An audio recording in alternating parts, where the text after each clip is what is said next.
todavía vemos que las expectativas de los analistas se mantienen un poco por encima de los objetivos puntuales de los bancos centrales. Al final los hogares podrán percibir un menor costo asociado al pago de intereses y ver disminuida su carga financiera.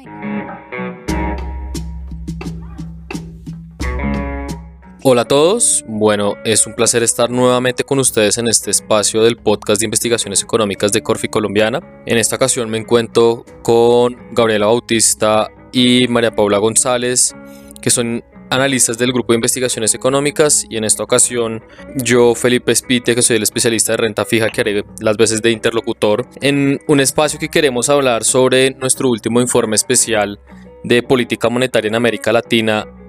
normalización a la vista. Y más que hablar del informe, de los números que pudimos haber encontrado en este documento, es hablar un poco más acerca de las implicaciones que esto pudiese traer en general y que encontramos. Entonces, chicas, bienvenidas. Hola Felipe, un gusto estar en este espacio y compartir con ustedes. Gracias Pipe y buenas tardes a todos, un gusto. Bueno, iniciemos con un breve contexto acerca de lo que está sucediendo actualmente en América Latina en materia de tasas de interés, inflación, de dónde arrancamos y este recorte de tasas que hemos previsto en este informe, ¿qué implica? Bueno, sí, Pipe, antes de empezar a hablar pues de las implicaciones, es importante, digamos, pararnos en una foto por la parte de las principales economías de América Latina. Tenemos a Brasil, que pues en términos nominales alcanzó la tasa de política monetaria más alta pues de las principales economías latinas, lo que en términos reales también se tradujo en la tasa pues real más elevada del continente, porque también ellos tuvieron un proceso desinflacionario mucho más acelerado. Entonces, pues bueno, también tenemos que ellos ya iniciaron su ciclo de recortes en la reunión de agosto de este año. Y ya en cuanto a México, creo que lo más importante es destacar que México tiene una mayor dependencia en cuanto a su política monetaria de las acciones que realice la Reserva Federal. Entonces, por esto podríamos esperar que sea como el último entre estas 5 economías en iniciar este ciclo de recortes. Bueno, y ahora en los países andinos tenemos por un lado a Chile, que inició el recorte de tasas en su reunión de julio y desde entonces ha recortado 175 puntos básicos su tasa de política monetaria en 2 reuniones. Además, pues Chile tiene la particularidad de mostrar un retroceso importante de la inflación. En los últimos meses ha sido mucho más acelerado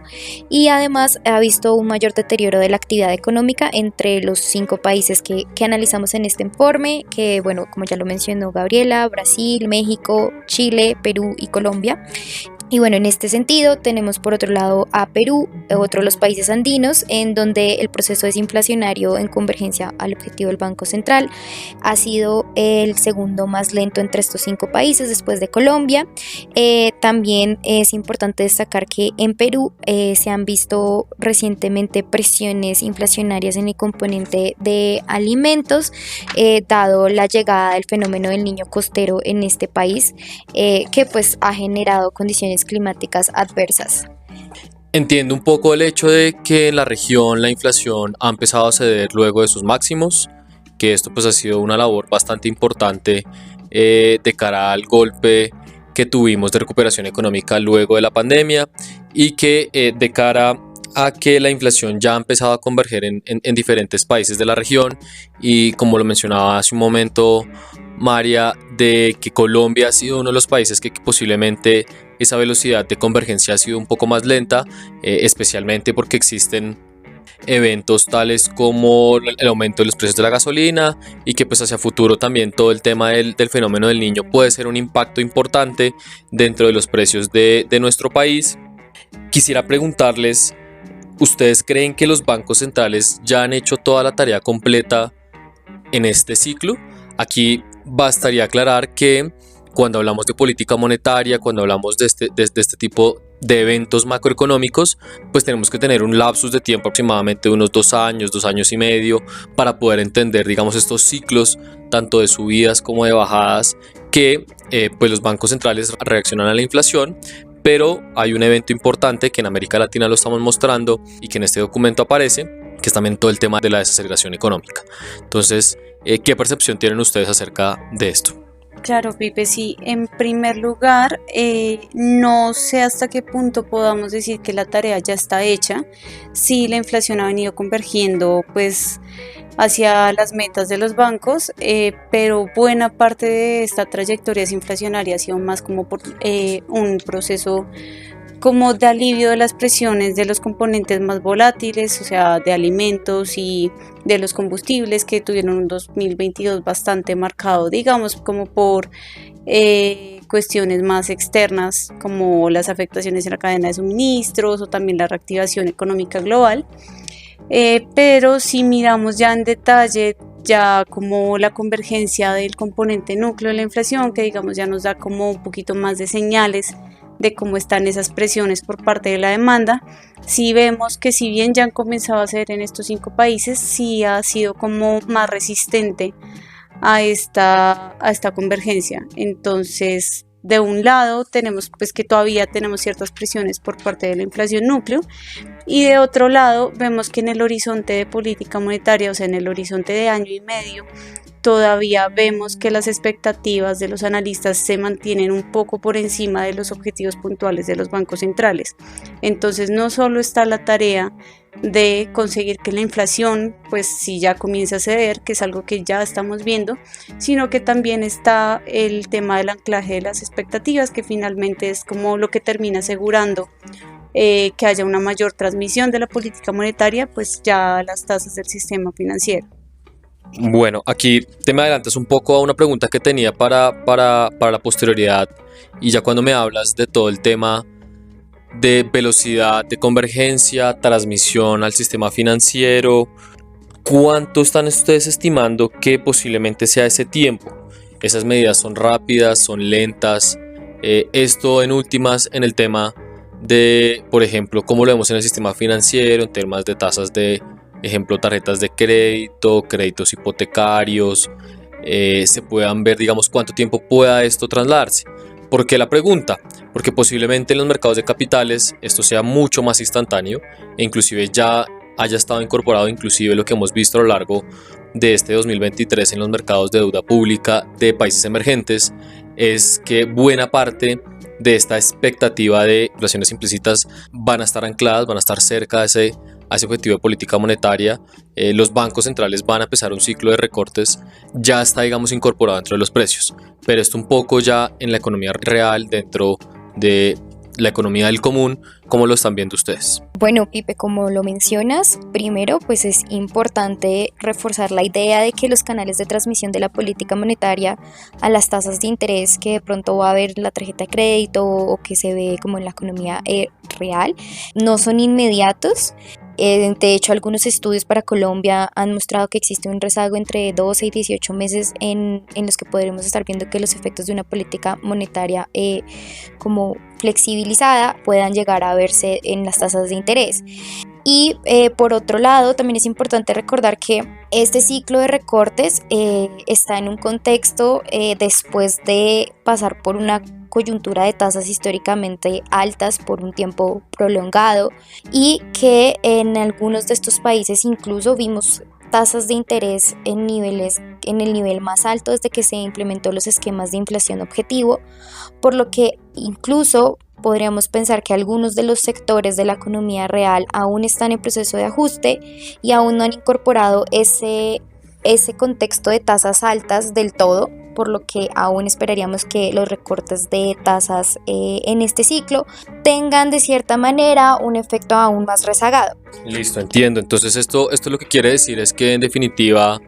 pues la transmisión no va a ser tan rápida como lo puede haber ocurrido en el mercado de capitales, y que en definitiva todavía va a tomar un tiempo de que estas altas tasas de interés que hemos visto en este último casi cerca de año y medio todavía se puedan percibir en la economía real, es decir, parte de ello de la desaceleración económica que estamos viendo a nivel local e inclusive a nivel regional ha sido causa de ello, y con lo cual solamente hasta que empecemos a ver este proceso de recortes y que realmente tome una velocidad un poco más rápida por parte de los bancos centrales, que aún es algo que todavía estábamos discutiendo de qué tan rápido puede llegar a ser, pues lo podremos ver dentro de la economía real. Siguiendo, digamos, con este contexto, ¿esto qué implica para los hogares, para las empresas, para el gobierno?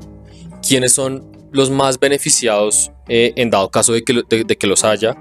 en el momento de tomar estas medidas? Bueno, dentro de los ganadores que podríamos decir que aparecerían en este ciclo de recortes de tasas en la región,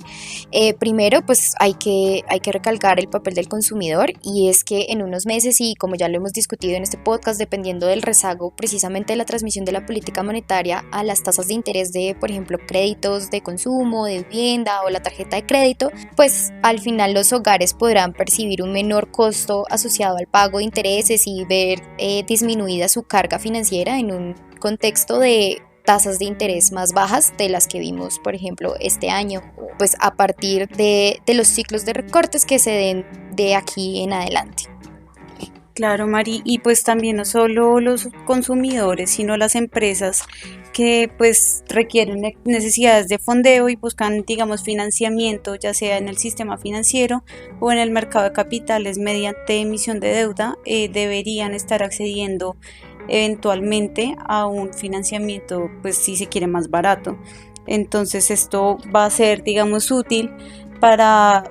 no solo como la continuidad, sino también como para el crecimiento del negocio, que puede traducirse eventualmente en mayores niveles de inversión.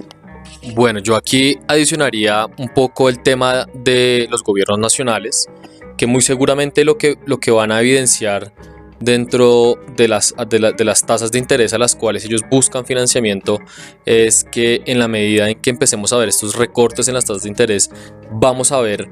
unos recortes adicionales y unas disminuciones, en las tasas de interés, a los cuales ellos van a buscar recursos en los mercados de capitales, que, como se los mencionábamos anteriormente, ya posiblemente parte de ello ya está incluido en estas tasas que estamos viendo a hoy día. Entonces esto será bastante importante en medio de un panorama en el cual la economía se está desacelerando, y que en el caso colombiano particularmente sabemos y entendemos que los próximos 2 años, lo que es 2024 y 2025, el gobierno nacional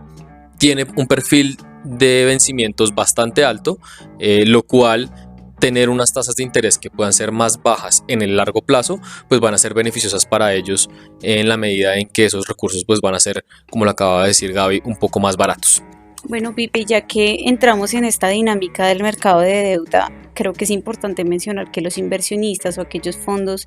de inversión de portafolio que ya ingresaron al mercado en un contexto de tasas altas pueden ser como los grandes beneficiados una vez comencemos a ver como estas menores tasas en el mercado por pues la misma relación inversa entre las tasas de interés de los títulos con su precio. Entonces digamos que veremos valorizaciones, y pues efectivamente, como lo mencionas, ya hemos visto valorizaciones en estos títulos, lo que a su vez puede ser como un mayor atractivo para la renta fija de estos países. Bueno, y creo que no solo para los inversionistas de portafolio, sino que también proyectos de inversión de largo plazo que con tasas de interés altas no veían una rentabilidad apropiada y de pronto no se hacían viables estos proyectos en un contexto o en este ciclo de recortes con tasas de interés más bajas, pueden llegar a ser proyectos de inversión pues que tengan una mayor viabilidad. Bueno, ya casi finalizando este espacio, algo que me resta por preguntarles es: ya hemos hablado del contexto que tenemos hoy día en América Latina, impactos en la economía real, en los consumidores, en las empresas, en el gobierno. Hemos visto que estos 3 jugadores, inclusive tanto los inversores de portafolio como los proyectos de inversión, también se verían beneficiados, pero ahora, en este caso, la otra cara de la moneda, ¿quiénes serían los no beneficiados o más bien los que posiblemente ante este escenario pues no salgan, no digamos, no sea un escenario demasiado favorable?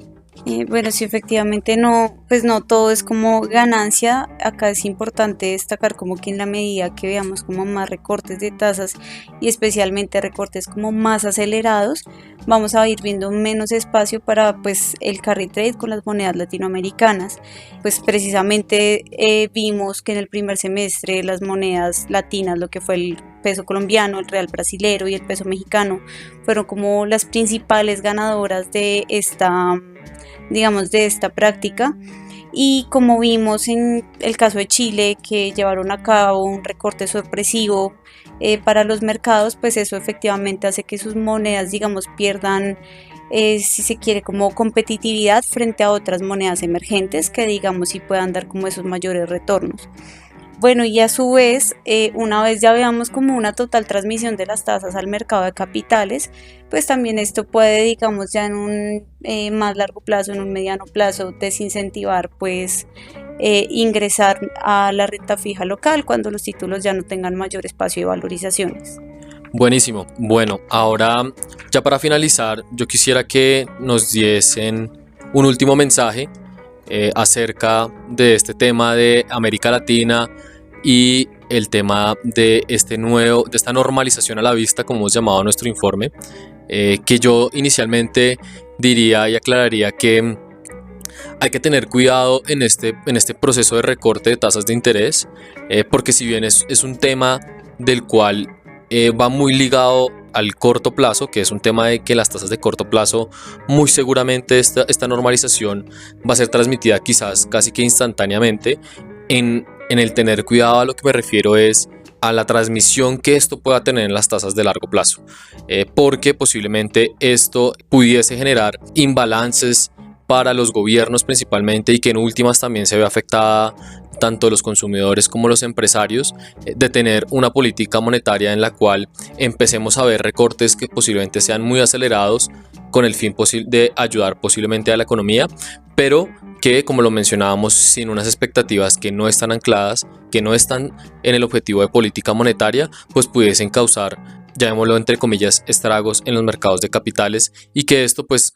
termine siendo un poco más costoso de lo que ya pudo haber sido el haber aumentado tanto las tasas de interés de política monetaria en la región. Bueno, Pipe, creo que acá hay varios mensajes por destacar, y es que lo primero es que no debemos esperar un ciclo rápido de recortes, más bien creemos que esto va a ser un proceso gradual, un proceso de largo aliento. Precisamente necesitamos que los bancos centrales sigan transmitiendo esa confianza e institucionalidad de poder controlar su inflación hacia sus objetivos, y esto va a requerir, digamos, de mensajes más bien como moderados, más graduales. Bueno, creo que también otro mensaje importante es que no solo esperamos que sea un ciclo gradual, sino que va a ser heterogéneo entre estas 5 economías que analizamos, la velocidad precisamente de ese ajuste en el ciclo de recortes. Por ejemplo, para este año en Chile esperamos que sea un poco más acelerado la magnitud total de recorte que esperamos a cierre de 2023 sería mayor que la que veríamos en los otros países, incluso en México.